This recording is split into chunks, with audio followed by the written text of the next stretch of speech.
It was the middle of a long New England winter. I was leaving for the Grand Canyon in 2 weeks, and I was thinking a lot about what I wanted to film when I got out there with the guys.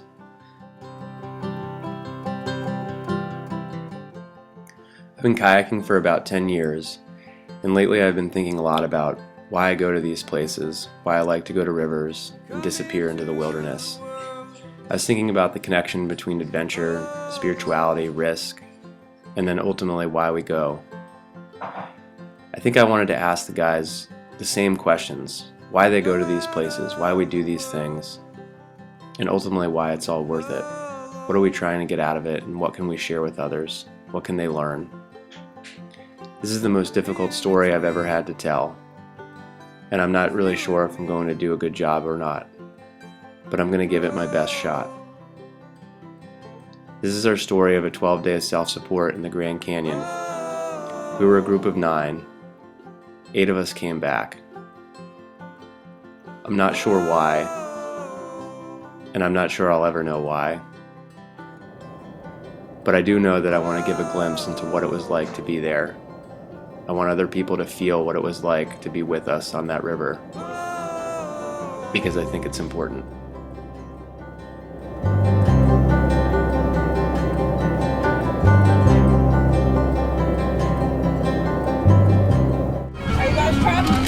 Yes, ma'am. Where are you going? Or where are you coming from? All over the place. Road trip? He just flew in from New York, and I'm from South Carolina. We're meeting here to go on the Grand Canyon. That's what those people in front of you just did. Yeah? From South Carolina? No way. I swear. That's incredible. Have a nice night and a safe trip.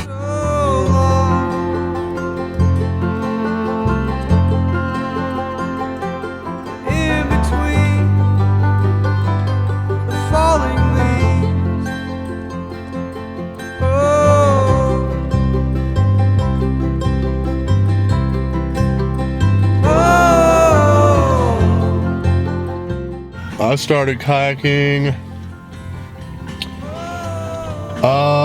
Canoeing didn't work out for you? Yeah, I started kayaking when I realized canoeing wasn't doing it for me about 7 years ago on the Chattooga River.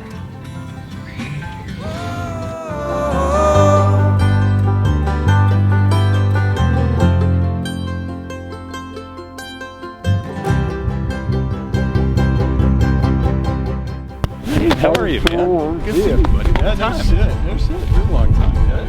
Yeah. So, I'm Tommy. hi, Tommy. Nice to meet you. And John. John, nice to meet you. Yeah, nice to meet you. Welcome. Thanks. Yeah, thanks for waiting for me.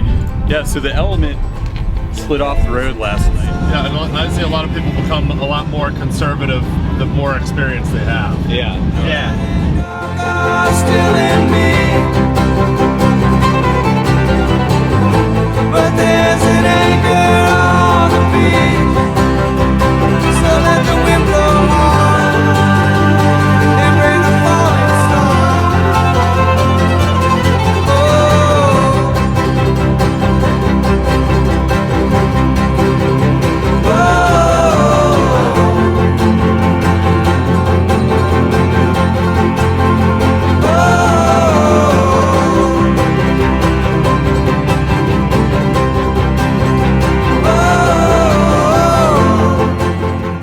Traditional stop for all river runners.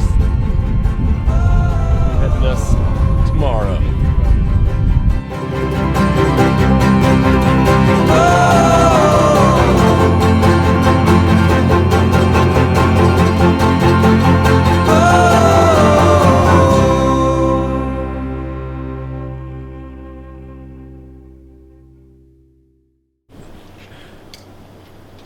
We live? We're live. Grand Canyon.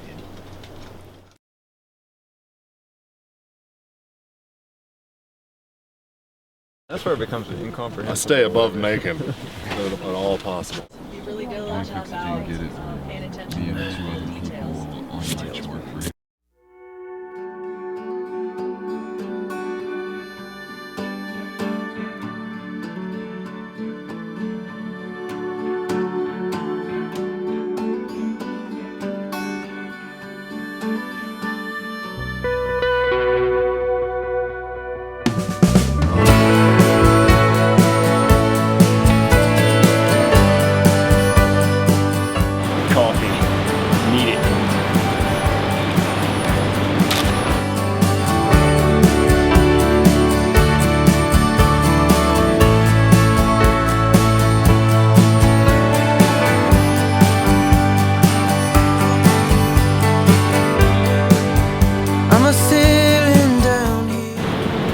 good.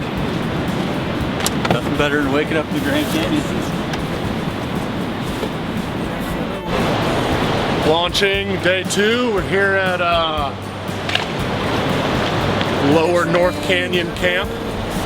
Had a little tractor pull over the rocks to get to camp. No worries though. These boats seem to be holding up all right. Good night last night. Right above roaring 20s. The best set of rapids out here on the canyon. Everybody's getting along pretty good. Finishing up packing boats right now. Lesson learned. Day 1, possibly test out your poop bags before you get out here. It's a little bit harder to aim than I had imagined.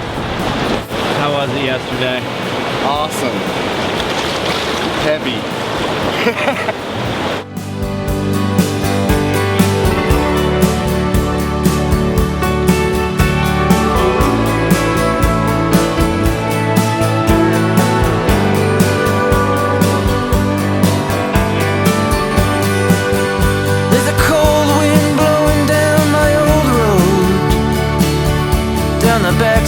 Where the pines grow, as the river splits the undertows. But I'd be lying to myself if I said I didn't mind. Leave it hanging on the line, lost inside my head. Is this the way I'll be denied again? So I'll set my eyes to the wind. But it won't be easy to leave it all again. Just a bit run down here on the scene. There's just a stranger living in me.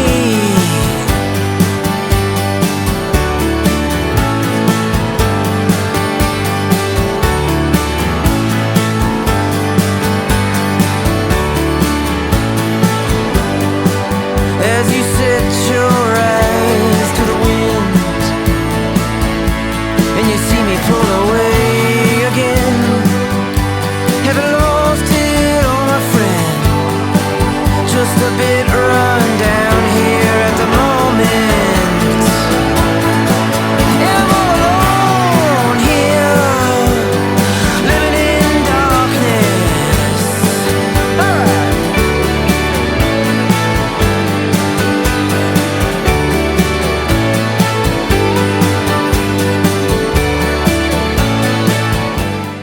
Recap for today. So we woke up about 7 or 8 o'clock and took a little hike up the ravine. Dropped one in the bivy bag. It was nice. And then waited for Billy and Mayor about 2 hours later to get their shit in line and kind of get going. And got on the river about 10:30 and I've been paddling. It's been flat water. Just been paddling down. It's been nice. Got a nice red canyon.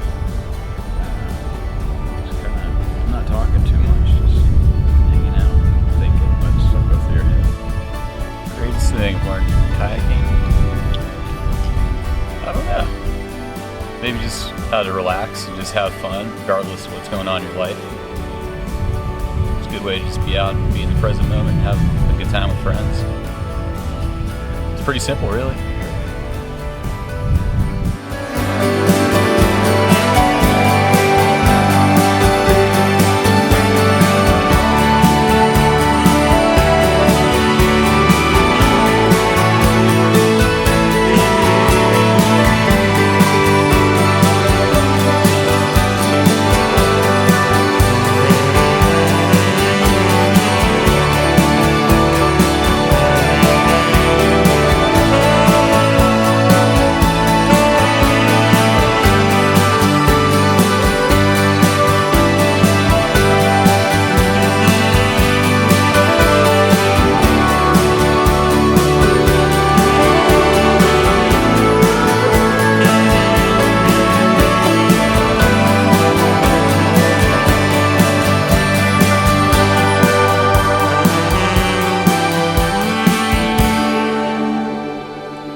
So yeah, Whitewater's played a pretty big role in my life over the last 15 years or so. I was really lucky as a kid to grow up, playing outside. My dad, made an effort to take us out a lot and, do a lot of different hiking and backpacking and camping trips. And we were lucky to go on a whole lot of canoe trips, overnight canoe trips on the James, the Maury River in Virginia. It's kind of how we got started, family outings, a couple days, a couple nights camping under the stars. We did one awesome trip down in the Buffalo River National Scenic Area in Arkansas and the Ozarks. It was just kind of a pretty cool moment for me, getting me hooked on the river and the water and staying out multiple days, out there on the water. And that was all pretty mellow as far as the Whitewater goes, but it definitely kind of ignited a spark in my interest early on, being out on the water. And so that journey kind of changed a lot throughout my life. In high school I was really into rock climbing, and I did that pretty aggressively for about 5 or 8 years or so, and and I owned a kayak at the same time, and so it kind of go back and forth doing one or the other, and had a really bad injury rock climbing when I was about 24, 25 years old. And as I was recovering from that, I never really, physically I recovered, but mentally never really felt like I was that comfortable having much fun, on the rock. And so I naturally, chose kayaking over climbing, partially because I could go kayaking, while I still had a cast on my foot. And I was living in Washington, D.C. at the time, and, made a bunch of really great friends, and that have since turned into lifelong, friendships. And find myself exploring new places with those folks all the time, and just the passion that I found on the river was kind of unparalleled as far as the groups of people I paddled with, and the amount of energy and positive energy just towards that progression of Whitewater has just been amazing. So it's kind of led me all over the United States and the world, even going on paddling trips to other countries and with different groups of friends. It's influenced my jobs, leaving a full-time job that I had out of college to being a nomadic wanderer in the Whitewater scene and guiding and instructing kayaking kind of all over. And eventually led me to where I wanted to be, out in the Northwest. I probably borrowed people's kayaks for 3 years before I bought my own. And somewhere in that process, I actually paddled a river called Big Laurel Creek. This is North Carolina. It's probably not much more difficult than a class 3 run. 3-4, let's say, but it was running, and I'd never seen it before, and everyone was super fired up about going. Big Laurel's running. It was raining really hard. They're like, "What do you hear?" "I don't know. What do you hear?" "I hear the Big Laurel rising. Let's go." And it wasn't even high. When we got there, I paddled it. It blew my mind, just the fact that it was something new, and I was using a few skills that I'd learned, and it was all coming together at that moment. It absolutely blew my mind. I got home, I called my dad. I was like, "Dad, you won't believe what I did. I just paddled this creek called the Big Laurel." And I go back there now, and I could do it with my eyes closed backwards. It's not that hard, but at that moment in time, I knew I was hooked, and it was going to be a long trip from there on. So that is what really hooked me. There have been moments since, but that one right there, I knew I was into something for a lifetime, probably. So that's how I got into kayaking.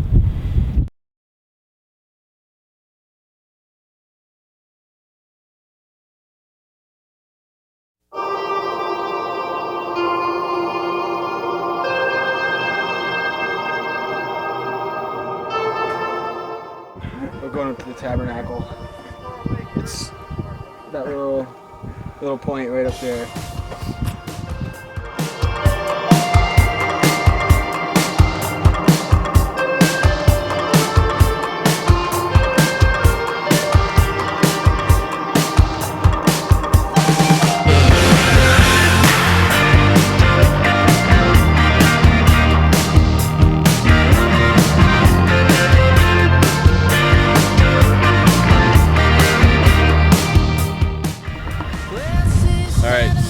at the top of Tabernacle now, and we've hiked for about an hour. We're camping down at Rattlesnake Canyon, and we hiked up here because we think it might be the center of the universe. About right?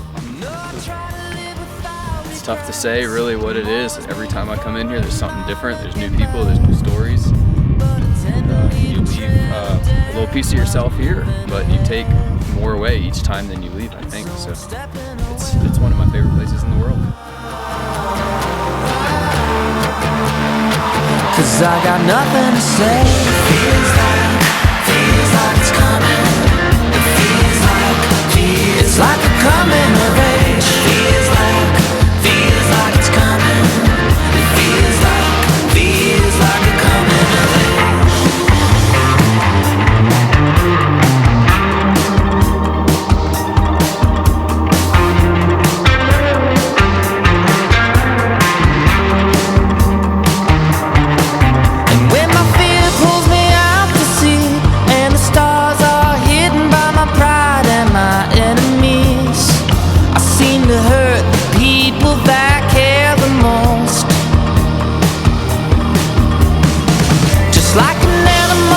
Protect my pride when I'm too bruised to fight.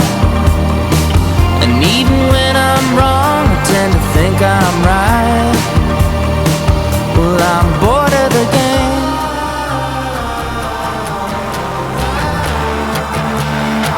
And too tired to rage. Feels like it's coming.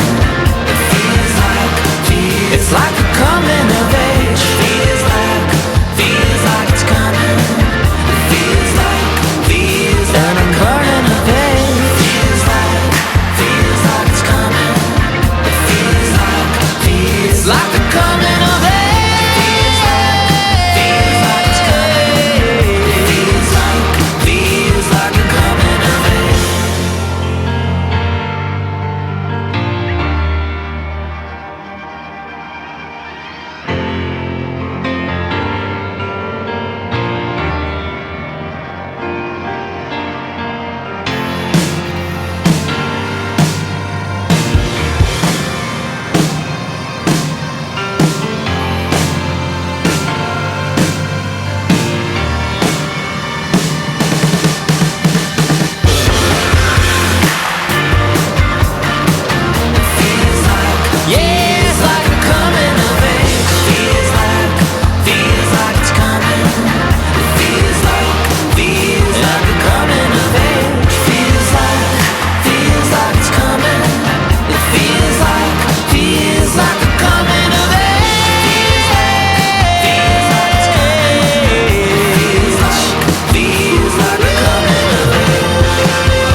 On the morning of the 10th day, the interviews and the questions started to come together.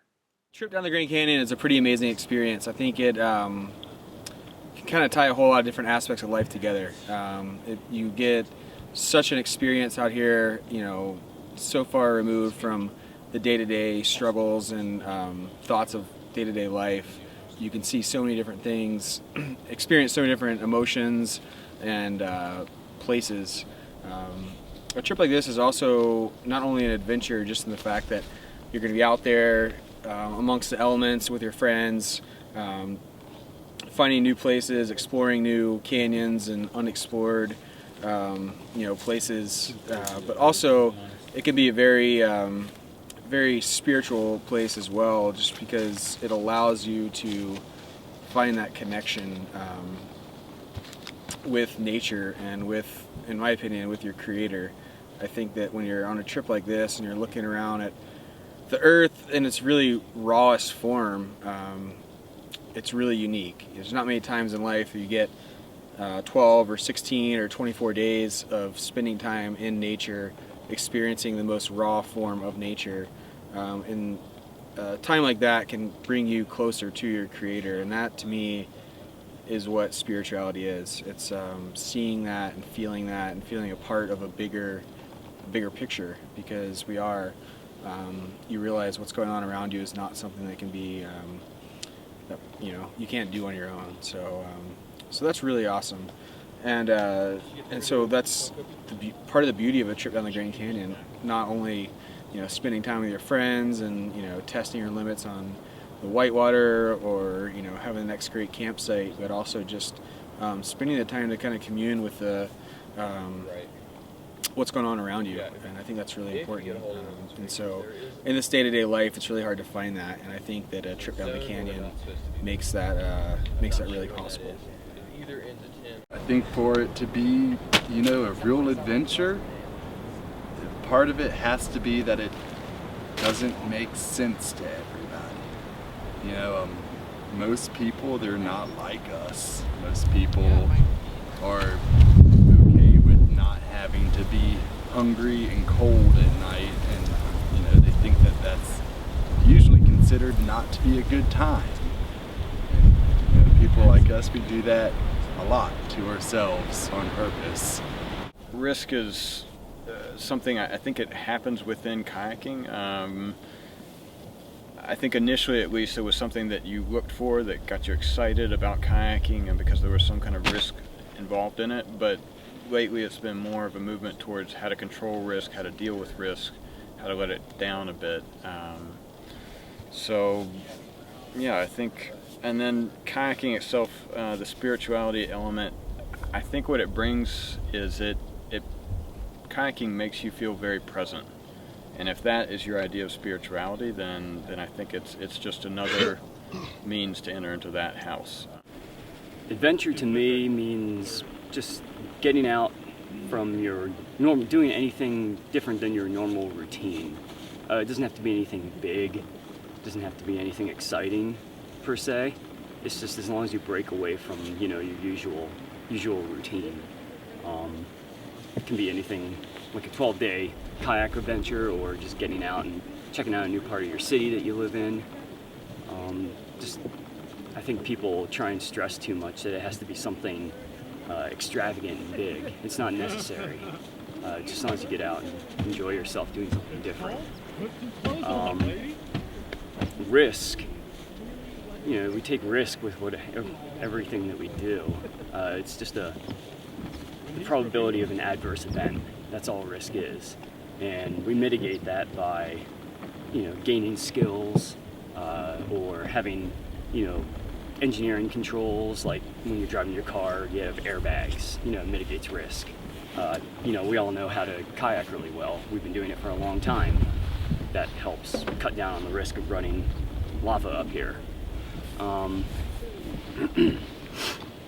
So yeah, that's all inherent when you get out and, you find yourself on adventures. You end up running into more risk, and it's more how you handle it that way. And especially when we get out here in nature where we can't control anything, that's where risk tends to kind of creep up a little more. It gets a little bit more serious. We're isolated. We're out in the middle of nowhere. If something goes wrong, it could be bad.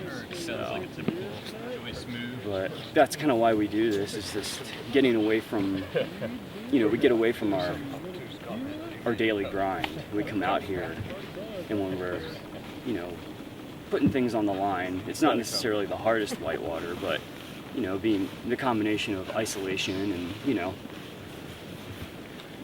just being out doing this kind of stuff, I don't know, makes you feel a little bit more alive.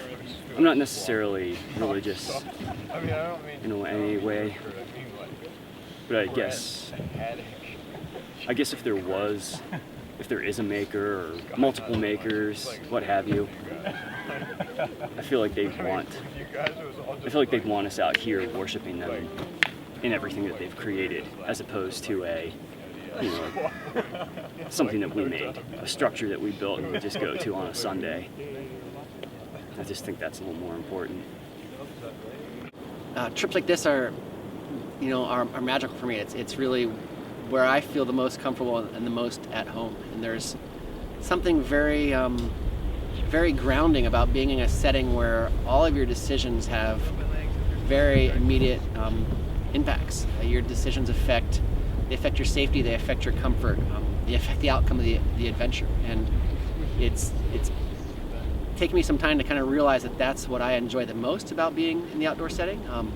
That very stripped down kind of way of thinking, consequential way of thinking, but it's really what it's all about for me. And it's not necessarily not the adrenaline or the excitement of running Whitewater, which certainly I love running rivers, but it's more the decision-making process. It's more the way it feels to be out here. I think we see risk a lot more these days in our day-to-day life, in the way it's perceived in action sports, or even things like race car driving and stuff like that. Things that we generally perceive as risky behavior, I think we search for as humans because the day-to-day life is no longer risky. Whereas millions and millions of years before, humans were going out and hunting for food and searching for food, and that was risky in and of itself. Our day-to-day life is a fairly safe environment. Going to the grocery store is not a risky thing.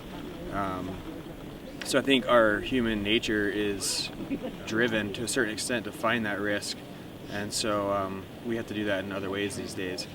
So some of us, take to the rivers. Some of us, climb rocks. Some of us drive cars real fast. That's just kind of the nature that we found ourselves in these days. So,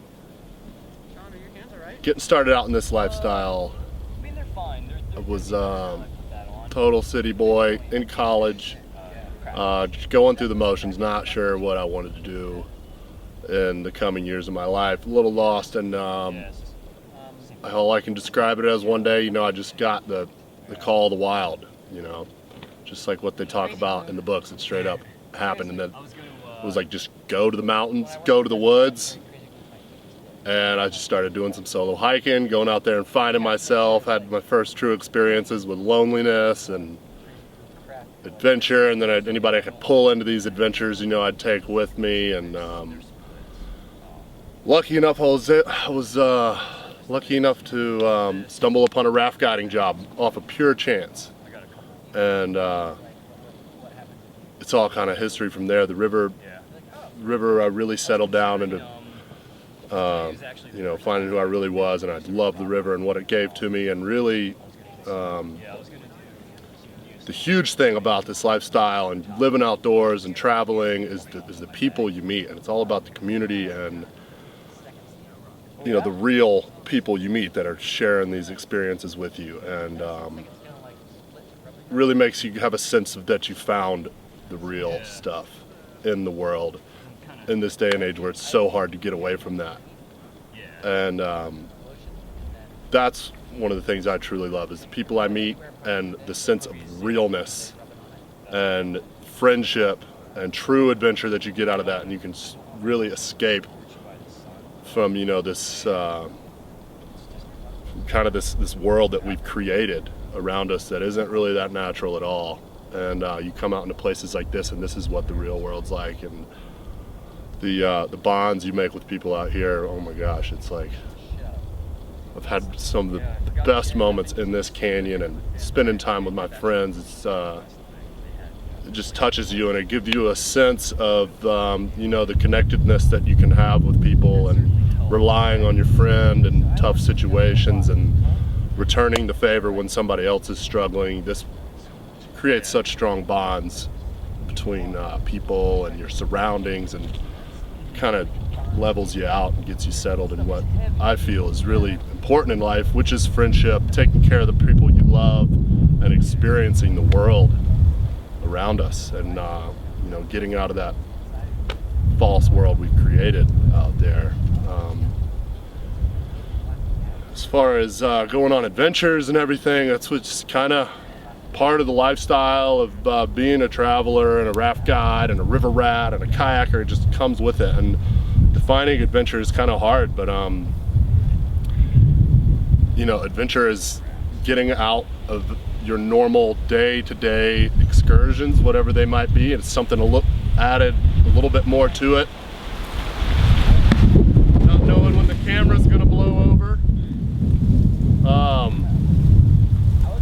Part of that adventure is dealing with the risk, and we're talking about risk here a little bit, and a lot of adventure is researching what you're about to get yourself into and managing whatever risk you think is you're gonna come upon while you're out there. And you don't just go haphazardly and climb a huge mountain or go down the Grand Canyon haphazardly. You're gonna do the research, you're gonna know what kind of risk you're running into, and you're gonna talk amongst your friends, you're gonna make a plan, and you're gonna go out there and do it. And it's not gonna be over till you get back home, and you're not gonna be able to just call the helicopter and get you the hell out of here, because you gotta get to the end, and that's the adventure, is start to finish. Getting from the start where it may be easy, and then you get a couple days into it, it starts getting hard, and even if you want to go home, you can't. You got to make it through it to the end, and it's that whole journey that kind of embraces the whole adventure, I think, and that's why I'm out here. And then again, just the incredible bonds that form with the people around you and the earth around you, and you really feel like you're doing something real. We're out here, we're looking out for each other, we're looking out for ourselves, we're just looking to have the biggest adventure that we can, and all in all, that adventure is called life. We're here crushing it. Adventure is putting yourself out on the edge, kind of finding that borderline of your comfort zone and where you're a little bit uncomfortable, and defining that and putting yourself out there, and then eventually hopefully seeing yourself through successfully. That's kind of where you find it's where you find yourself, and you kind of make yourself vulnerable when you're on that edge, riding that line. And to me, adventure is kind of finding that zone, whether it's out in the Grand Canyon, on a steep creek somewhere else, or any other adventure you could have in your life. But I find that the meeting of those two, the comfort zone and the edge of comfort, is kind of where you find adventure. We left camp at mile 172 and made our way to Lava Rapid at mile 180. We hit lava around noon and continued down to Tequila Beach to celebrate.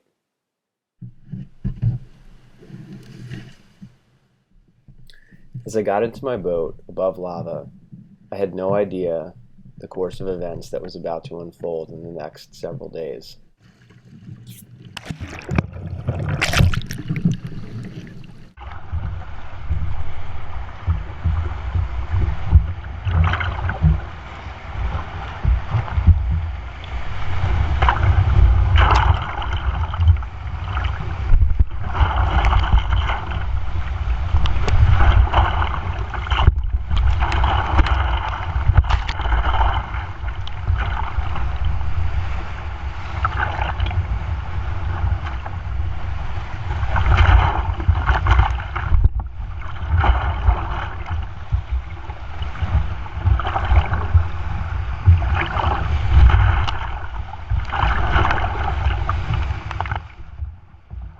Lava was starting to fade out of view, and I took this picture of the boys celebrating on Tequila Beach.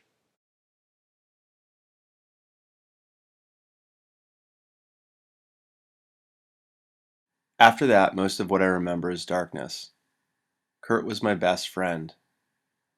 We had an unbelievable time paddling the canyon together for 10 days. We found his body, upside down and still in his boat, in an eddy about a half-mile below Whitmore Wash. We spent 2 more nights in the canyon and had about 36 more miles of paddling before we made it to Diamond Creek. Kurt was an adventurous soul. He was a dreamer. He was a great friend and a devoted husband. He was reading Desert Solitaire by Edward Abbey before he passed away. He pointed out this quote, "Without joy, there can be no courage, and without courage, all other virtues are worthless." Kurt lived his life by this principle.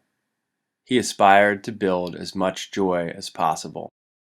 He did everything he could to share that joy with other people. His enthusiasm and passion for life was infectious. Kurt's deep sense of joy was the backbone of his astounding sense of courage. He knew what he wanted, and he wasn't afraid to get it. He lived life on his terms. The Park Service helicopter flew Kurt out on March 10th. When the rest of us finally made it out of the canyon, on the way back to Flagstaff we passed a series of road signs that said, "Once, just this once, we'll let you finish what you started." I am haunted by these singular images from the trip, and the chorus to this song that Kurt and I were singing in the canyon over and over again throughout the entire trip. In all of this, I realized why we go. We go for joy, we go for friendship, we go because it's real. But for those of us who like to wander near the edges, occasionally we come to know pain all too well.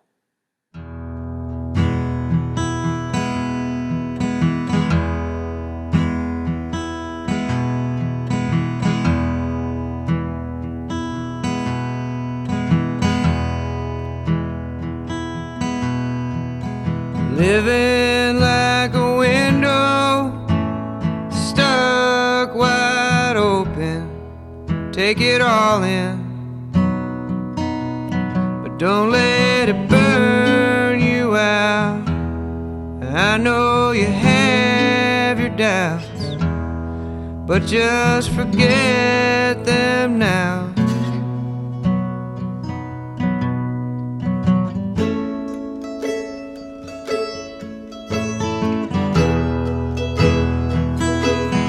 Will I see you? Will I see you? Will I see you again? Will I see you? Will I see you? Will I see you again?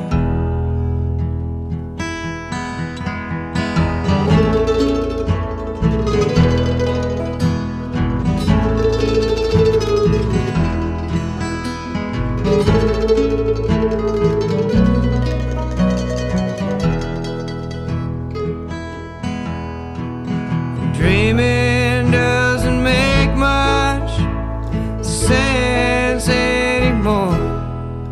All the demons, they're howling at your door, and still